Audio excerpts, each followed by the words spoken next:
I never expected to see that camera again. The package appeared on the doorstep of my apartment yesterday with a return address I recognized immediately, my childhood home, where only my mother lives now. Inside, wrapped in yellowed newspaper, was the cheap digital camera Sarah and I had lost in the woods 17 years ago. The same scuff on the silver casing from when Sarah had dropped it.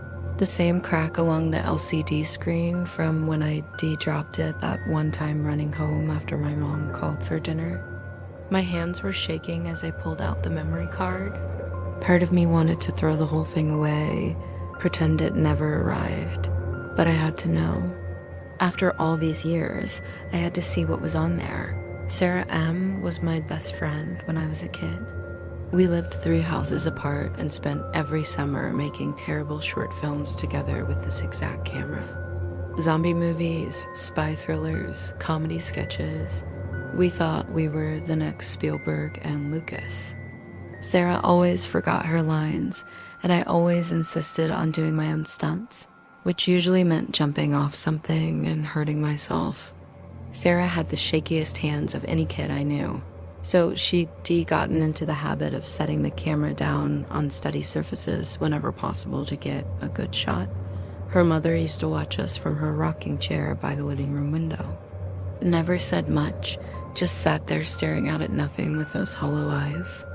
The few times she did speak, it was always the same warning. The older you get, the more evils reveal themselves. Especially in those woods. We'd roll our eyes and keep filming. I should have listened. I slid the memory card into the slot and felt the satisfying click of it connecting. The memory card contained a single folder that held all of our video files listed in chronological order. We never renamed them, probably because we didn't know how, so it just looked like a list of jumbled numbers and letters in sequential order. Akin to some kind of alien fast food menu, I started from the beginning.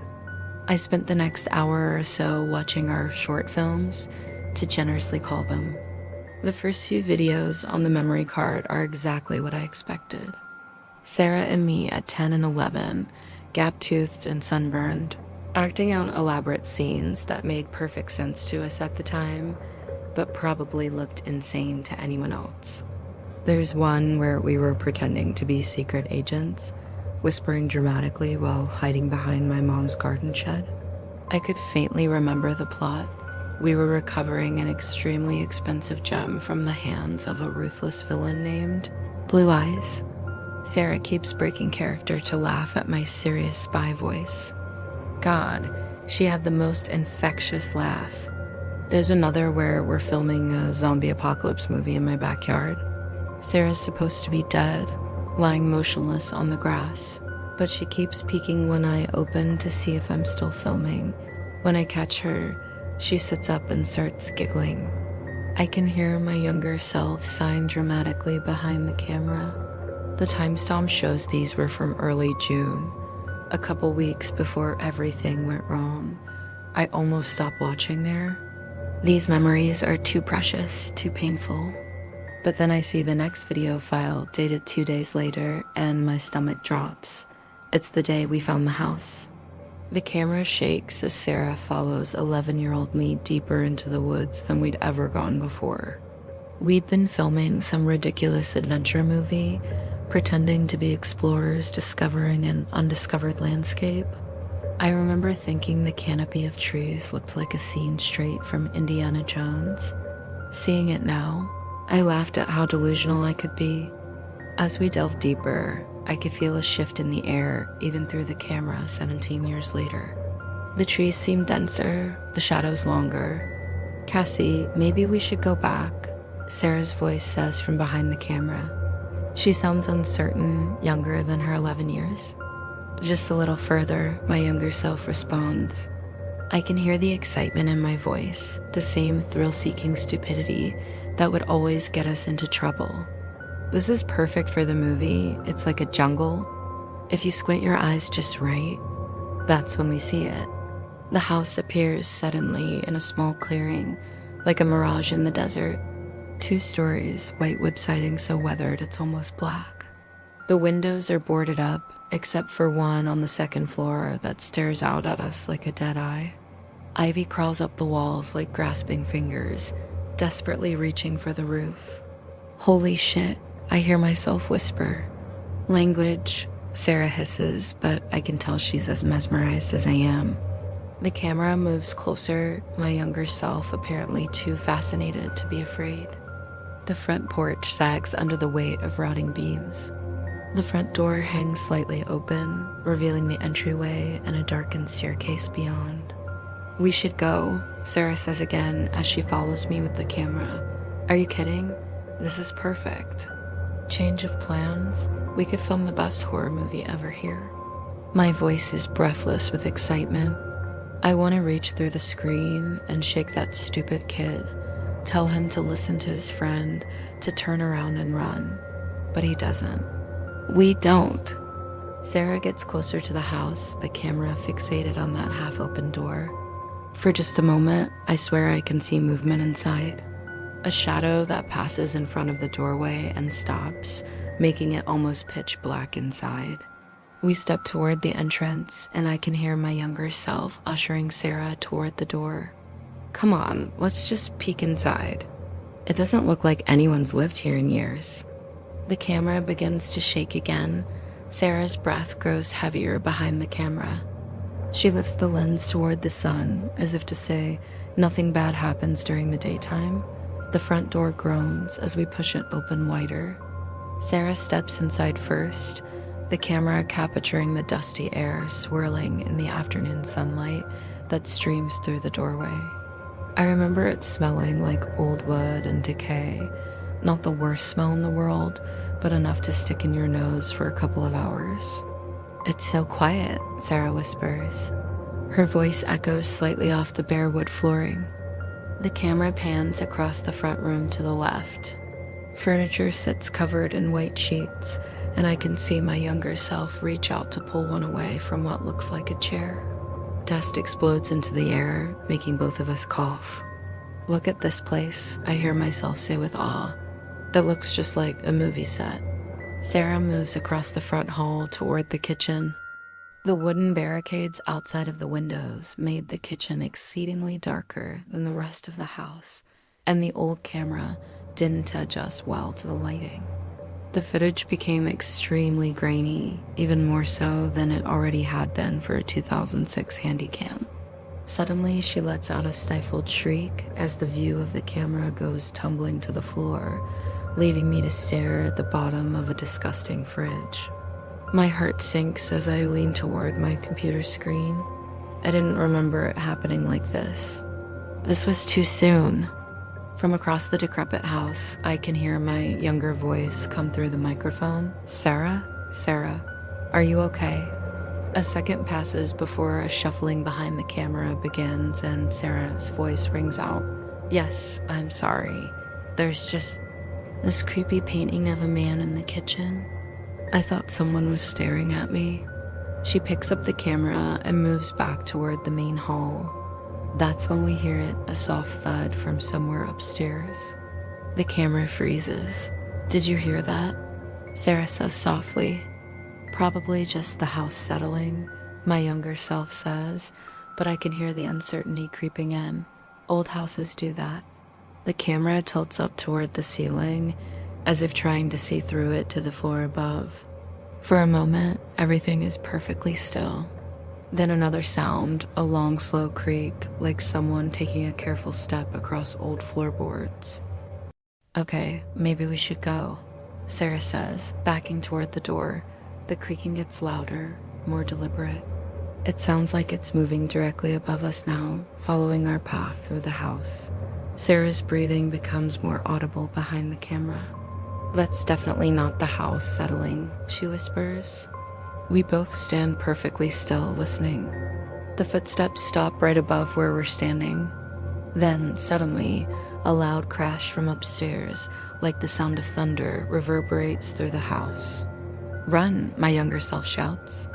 Sarah spins toward the door, the camera bouncing wildly as we both sprint for the exit. I can hear our panicked breathing, our feet pounding across the old floorboards as we race outside. We don't stop running until we're well into the tree line. Finally, Sarah turns the camera back toward the house, both of us gasping for breath. "Did you see what fell?" I hear myself ask between heavy breaths. "No, I was too busy getting out of there." Sarah laughs nervously. She pauses for a moment before letting out a snort. "But look." The camera zooms in on the only second-floor window that isn't boarded up. There, barely visible through the glass, is an orange tabby cat sitting calmly on the windowsill, cleaning its paw. A cat! My younger self exclaims, relief flooding his voice. "It was just a stupid cat. It probably knocked something over." We both start laughing, that giddy, relieved kind of laughter that comes after a near-death experience. Sarah keeps the camera trained on the window as we continue to joke about being afraid of a house cat. "Run?" Sarah says mockingly. "Really, Cassie? Who would have guessed that between me, you, and a house cat? You're still the biggest pussy." I could almost hear Sarah catch herself saying the bad word as the camera jolted a bit. Language. Me and my younger self replied in unison sarcastically. It would have almost been cute if it wasn't for what I saw next. 17 years later, I saw something both of us had missed completely. Through the window, just above the cat, were two piercing blue eyes staring at us, unblinking. The cat arches its back and hisses at the figure behind it before being snatched violently into the darkness. The eyes remain motionless for another few seconds before slowly disappearing back into the shadows of the room. Neither Sarah nor I noticed any of this at the time.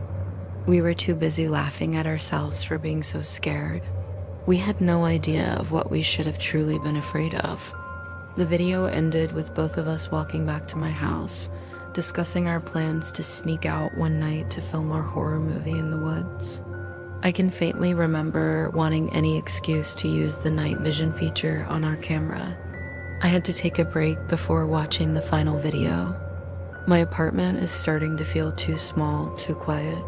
The timestamp on the next file is from 1 week later, the night of July 15th, the night Sarah disappeared. I hesitated to press play, but I had to know. It was my chance to finally find out what happened in that house. The footage starts with darkness, the camera's night vision giving everything a sickly green tint. I can hear our whispered voices as we creep through the woods, trying not to make too much noise. "This is so stupid." Sarah's voice comes from behind the camera, more nervous than I remembered. "It's going to be amazing," my younger self responds. "Trust me. Using the night vision as the monster's point of view will make it look way more professional, just like the Predator." I couldn't help but chuckle at my naive past self. We reach the house. It looks even more menacing at night, if that's possible. The shadows seem deeper, more alive. The boarded windows reflect our camera's light back towards us, making it look like the house was adorned with multiple black eyes, similar to a spider. "Okay," I hear myself say, trying to sound confident. "So you take the camera inside and we'll use our walkie-talkies to communicate. I'll do the scene where I'm running from the monster and you can film me through the window. It'll look like the monster's perspective. I don't want to go in there, Cassie." "Come on, don't be a baby. It's just an old house." I hate myself for those words. I hate that 11-year-old boy and his cruel dismissal of his best friend's fear. The camera shakes as Sarah reluctantly approaches the front door. I can hear her breathing, quick and shallow. The door creaks as it opens wider, and then she's inside. The night vision reveals a nightmare of decay. Wallpaper peels in long strips. Furniture still sitting covered in white sheets like ghosts. I almost didn't catch it at first, but the chair that I had pulled the covering off of the week prior was covered again. Sarah didn't notice. A staircase leads up into darkness so complete it seems solid black. For a split second, the camera passed by the painting she mentioned before, and a chill ran down my spine. She wasn't kidding about it being creepy. From what I could make out in the short time, A dark figure stood against the backdrop of a forest with two piercing blue eyes that seemed to follow as the camera moved. I could tell she was trying to walk by it as quickly as possible. True to her habit, she sets the camera down on the windowsill, angling it to capture my 11-year-old self standing outside. He looks small and vulnerable in the green glow of the night vision. He waves at the camera. "Okay," Sarah says, her voice steadier now. "Action." I watch my younger self perform his scene, running back and forth, looking over his shoulder in mock terror, playing at being chased by imaginary monsters. A sound from deeper in the house, a slow, deliberate creaking, like someone walking across old floorboards down the hall, bled through the camera's microphone. My younger self couldn't hear it at the time, but I leaned forward, desperately hoping to change the past. The camera stays fixed on the window, but I can hear Sarah's breathing change, becoming quick and shallow. The creaking gets louder. Then my younger self stops his performance proudly and moves towards the kitchen window, yelling out just loud enough for the microphone to pick up. Huh, how was that? Pretty convincing, right? No response. Through the static-filled microphone, I can hear Sarah moving away from the window, trying to be quiet. "Sarah?" The camera sits motionless on the windowsill, still fixated on me. I stare at my younger self outside, looking confused and a little annoyed. "Sarah, this isn't funny." That's when her voice comes through the walkie-talkie, barely a whisper. "Shut the hell up." A brief moment passes. There's someone else in here. The camera doesn't move from its position on the windowsill, but I can hear Sarah's movement through the audio-careful footsteps, trying to be silent. My younger self outside has gone rigid, finally understanding that something is wrong. "It sounds like they went upstairs," Sarah whispers through the walkie-talkie. "I'm going to make it for the front door." I can hear her moving through the house, her footsteps barely audible, but the camera stays fixed on the window, showing only my terrified younger self standing outside. The audio picks up everything: Sarah's ragged breathing, the creak of floorboards, the sound of her trying to navigate around furniture in the dark. That's when I hear her stop. "Oh God," Sarah breathes, her voice coming through both the walkie-talkie and the camera's audio. "What?" comes my younger self's voice, barely audible. The man in the painting is gone. I can see my younger self through the window, and his face goes white.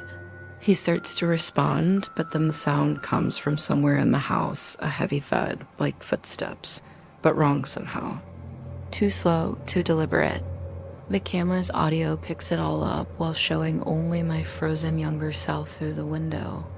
The footsteps get closer, and I can hear Sarah's panicked breathing through the microphone. That's when Sarah screams.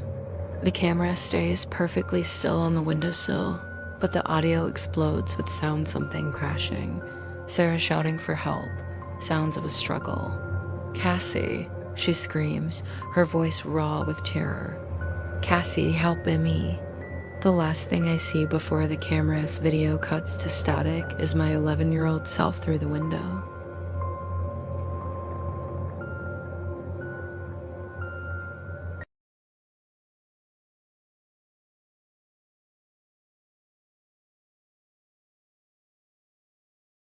He's frozen, staring in horror at the house. Then he turns and runs. He runs and leaves his best friend behind. The video ends. I sit in my apartment, staring at the black screen, my hands shaking. 17 years later, and I can still hear Sarah screaming my name. I suddenly remember what Sarah had said in her final moments about the man in the painting. How could he have been gone? I began scrubbing through the video and paused it directly on the frame where Sarah passed by the painting. It took a moment to realize, but once I saw it, a frozen river carved its way through my veins. It wasn't a painting. It was a window. My phone is in my hand before I even realize I'm reaching for it. I dial my mother's number, the same landline she's had since I was a kid. It's funny how instinctually our minds can recall something even when they haven't been needed in years. It rings 3 times before she picks up. Cassie, honey, it's so late. Is everything all right? Mom, my voice comes out hoarse. The package you sent me. The camera. Where did you find it? There's a long pause on the other end. What camera, sweetie? I froze in my chair, unable to respond. Someone knows what really happened that night, and I think they want me to come home.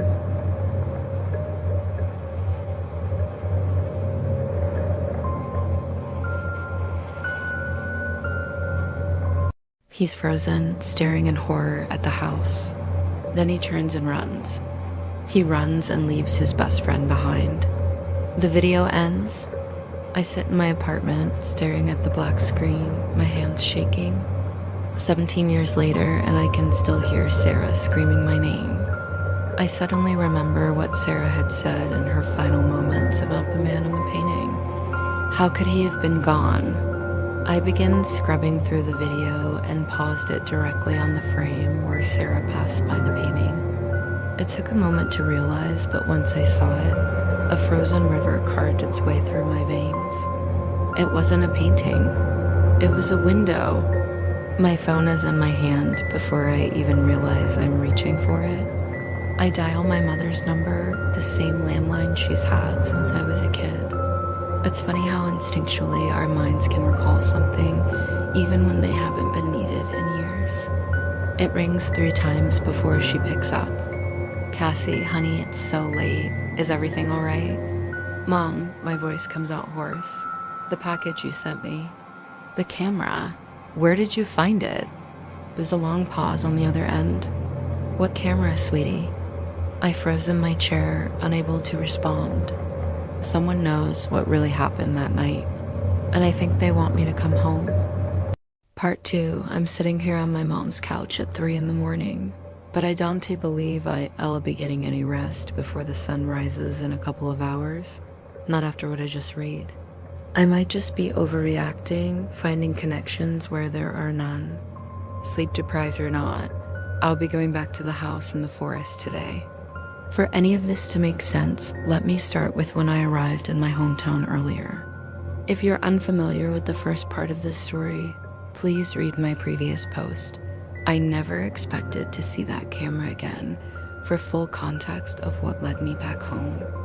The tires of the taxi screeched against the icy pavement as it quickly stopped just outside of my mom's house earlier this evening, a little later than I had planned.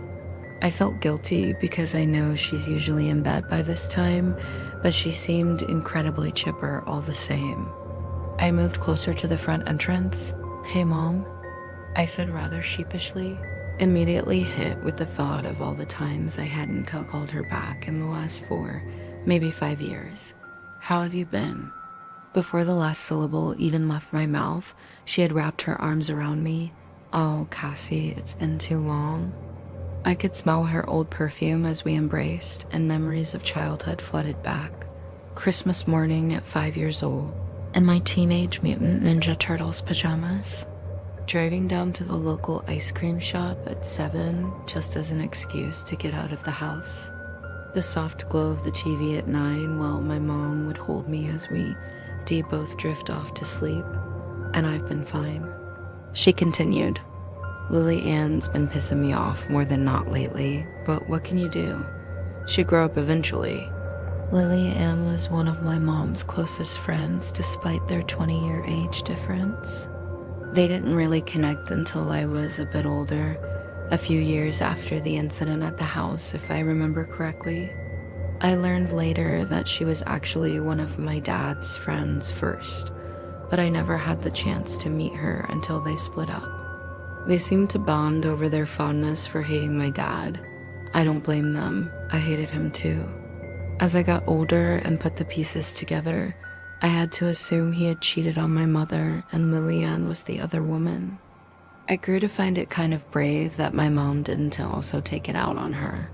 She had even let Lillian stay with us for a couple months after the divorce.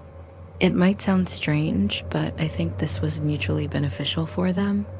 Lily Ann was bouncing around friends' couches already, and my mom needed a shoulder to cry on.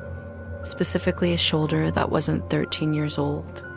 The hug lingered a bit longer before she finally released her grasp. "Listen, Cassie, there's something I should tell you." That very second, Lillian made her presence known from the entrance of my old home. "There's the little man." She leaned against the doorframe like a high school bully trying to look cool, but only coming across awkward. Her golden blonde hair tied into a neat ponytail that draped down the back of her vintage Guns N' Roses shirt. "Little man," I yelled out. "You're barely 10 years older than me." We both laughed. My mom leaned closer into my ear. "That's what I wanted to tell you, dear. She has been staying with me for a little while, so I've set you up on the couch in the living room if that is all right." While the prospect of sleeping on that old couch didn't sound great for my back, I was glad my mom had company. She's just had trouble getting back on her feet since the factory closed down, and you know I have the empty space. She gave me a glaring look to imply that I was the missing piece of said space. "It's no problem, Mom. I'm just happy to see you." I picked up my bag as we made our way towards the front door. The comfort she supplied almost made me forget why I was here in the first place, and that was when it struck me. Did Lillian send me the camera? The night didn't go on for too much longer beyond that, and nothing about Lillian's demeanor seemed suspicious to me, so I never pressed her about the camera. But it was still a possibility in the back of my mind. We had a short conversation in the kitchen as I sipped on a warm beer that my mom forgot to put in the fridge. I couldn't be mad. She was nice enough to buy them for me in the first place. The conversations trailed off to pleasantries, and Lillian and I could tell my mom was about to go on a tirade about how rude the grocery store clerk was to her at the local Safeway again. So she quickly turned to me and blurted out, "So what brings you back here?" "Denise says you haven't talked to her years." I finished the sip of my beer prematurely to interrupt her. "Okay, hold on, that's not true. I called Mom just a few months ago on Christmas." "Oh, that doesn't count," Lillian scoffed. "It's like a legal obligation to call your mother on holidays. That's different." She was right. I didn't call my mom a lot. I didn't call much of anyone anymore. I preferred to watch movies. I thought maybe if I focused on the lack of communication between me and my mom, she would forget the first half of her question. I wasn't so lucky. I've just been busy. The days seem to get shorter as we get older, you know? My mom interrupted. "Huh. In that case, if your days are short, what's the point of me even getting out of bed?" There was a tinge of offense in her voice, but I knew she was mostly kidding. Lillian was still looking at me. "So, to what do we owe the pleasure of your presence, Kays?" God, she could make me cringe sometimes. I had to make a decision in that moment. Should I just take out my computer and show them the videos ID watched only a couple days prior? I hadn't opened my laptop since that night. Every time ID reached for it, I could hear Sarah scream in the distance, begging for help. And the guilt would wash over me again, like the sea thrashing its barnacles on the dock. Relentless and violent. I knew showing them would be the right thing to do. I know I should have just told them about the blue eyes and made them listen to Sarah's screams. But I was afraid my mom would go hysterical and get the police involved. I didn't even know if the police should be involved. Hell, something was still telling me there was a chance my mom could be involved with sending me the camera somehow. Not only that, but it's 17-year-old evidence to a case that was technically already solved. To be honest, there's something I left out in the first part of my story. Partly because I wasn't even sure if I'd actually follow through with tracking down the source of this mysterious package, but mostly because I thought this detail would make people think I was crazy and disregard my story entirely. 3 days after Sarah went missing, she walked into Elaine Bird Elementary School just before the bell rang without saying a word, entered Mr. Walker's classroom, and sat down at her desk next to mine as she stared at the front of the room.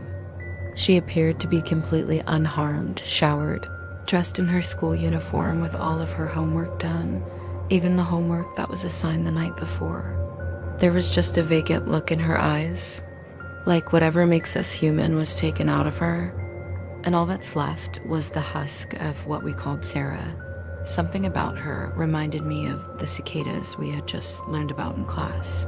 Mr. Walker said that after 17 years underground tunneling and growing, they emerge and shed their exoskeletons, leaving behind the lifeless shell of their former self. I went to respond to Lillian, but the cascade of memories careening back into my mind made me shiver. That was when I remembered the old journal I had kept as a child. There must be something I'm forgetting in there. I just miss my old town and my mom, that's all. Is that really so bad? I at least thought it was a pretty good save. Sure. Lillian looked back at me with suspicious eyes through the single loose strand of her hair. I could tell she only half believed me, which worked for me because it was only a quarter true. I excused myself for the night in hopes they'd retreat to their respective rooms, and after one more hug from each of them, they did. I would wait a couple of hours before crawling into the attic and retrieving my old journals. Doing it while they were asleep felt easier. It's already suspicious that I've shown up out of the blue. Immediately riffling through old boxes wouldn't bode well for my sanity. I was able to find the proper journals I needed in the box closest to the attic entrance. I considered myself lucky since I wasn't forced to search through tens of boxes before dawn. I spent the next hour or so on this couch under lamplight, reading through my old journal entries. I started a couple months before the incident to see if anything strange popped up that I couldn't remember. Most were useless. Different accounts of me and Sarah's many adventures, along with the woes and follies of a young boy who has a crush on every other girl he sees. There was even a few notes from said girls stashed away between pages. There was one girl named Victoria that I was probably a little too obsessed with looking back now. Not in a creepy way, at least I don't think so. I would just make comments about her smile or the way she'd flip her hair over her shoulder before she laughed. She had the most beautiful dark brown hair, a perfectly burnt caramel. In hindsight, I kind of remembered us hitting it off, and some of the notes even reflected that. She wrote about how much she liked my Resident Evil shirt, and I was reminded all over again why I fell for her. I had written about her almost every day for 3 weeks in March of 2006, and we shared about 6 notes back and forth. Partly because I wasn't even sure if I'd actually follow through with tracking down the source of this mysterious package, but mostly because I thought this detail would make people think I was crazy and disregard my story entirely.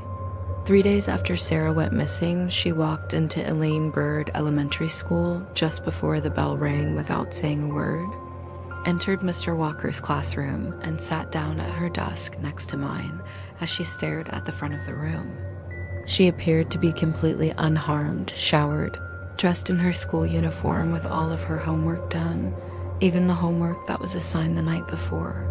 There was just a vacant look in her eyes, like whatever makes us human was taken out of her, and all that's left was the husk of what we called Sarah.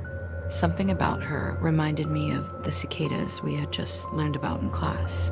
Mr. Walker said that after 17 years underground tunneling and growing, they emerge and shed their exoskeletons, leaving behind the lifeless shell of their former self. I went to respond to Lillian, but the cascade of memories careening back into my mind made me shiver. That was when I remembered the old journal I had kept as a child. There must be something I'm forgetting in there. I just miss my old town and my mom, that's all. Is that really so bad? I at least thought it was a pretty good save. Sure. Lillian looked back at me with suspicious eyes through the single loose strand of her hair. I could tell she only half believed me, which worked for me because it was only a quarter true. I excused myself for the night in hopes they'd retreat to their respective rooms, and after one more hug from each of them, they did. I would wait a couple of hours before crawling into the attic and retrieving my old journals. Doing it while they were asleep felt easier. It's already suspicious that I've shown up out of the blue. Immediately riffling through old boxes wouldn't bode well for my sanity.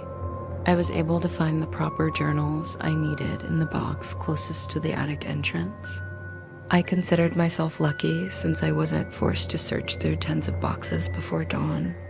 I spent the next hour or so on this couch under lamplight, reading through my old journal entries.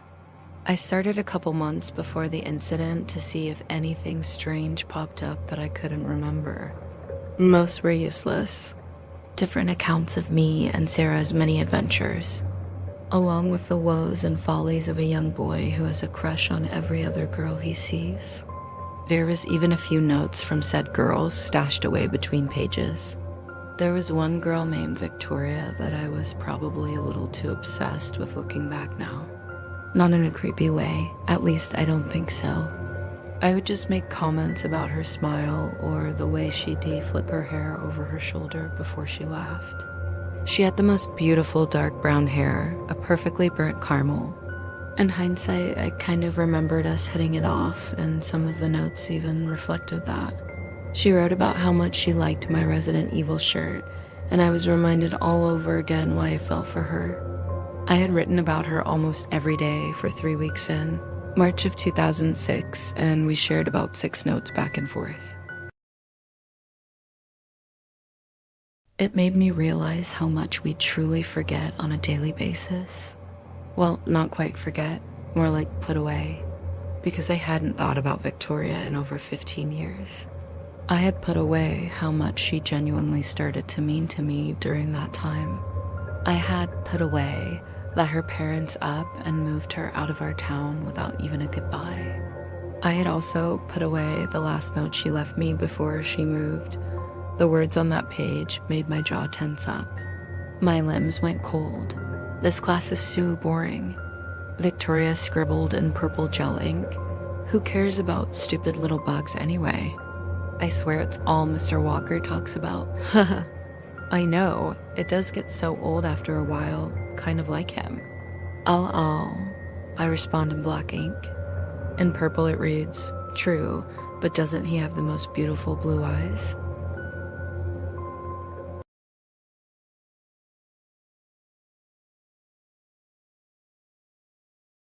Somehow my ex-boyfriend found me. I never thought I'd see Josh again.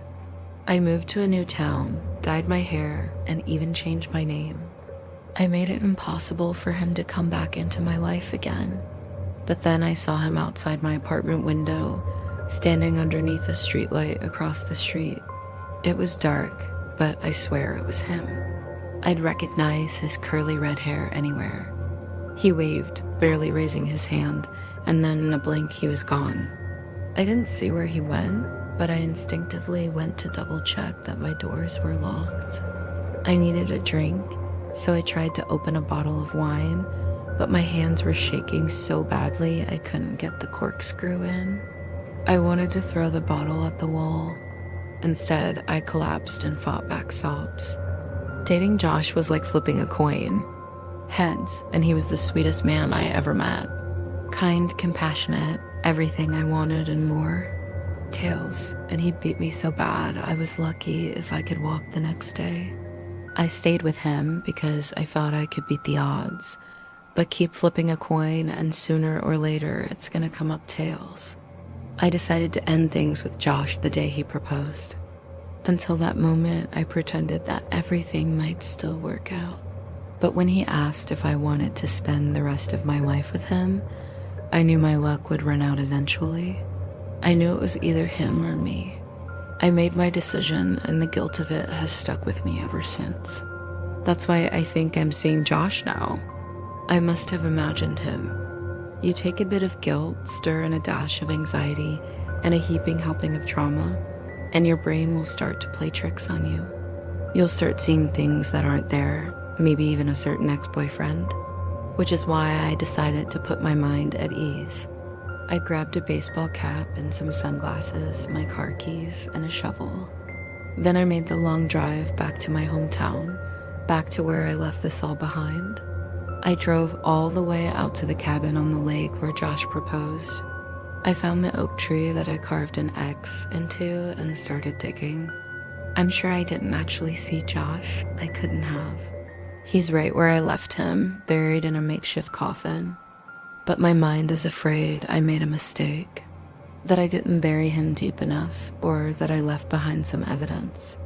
The only way to put those thoughts to rest is to look at him one last time and know that he can't hurt me anymore.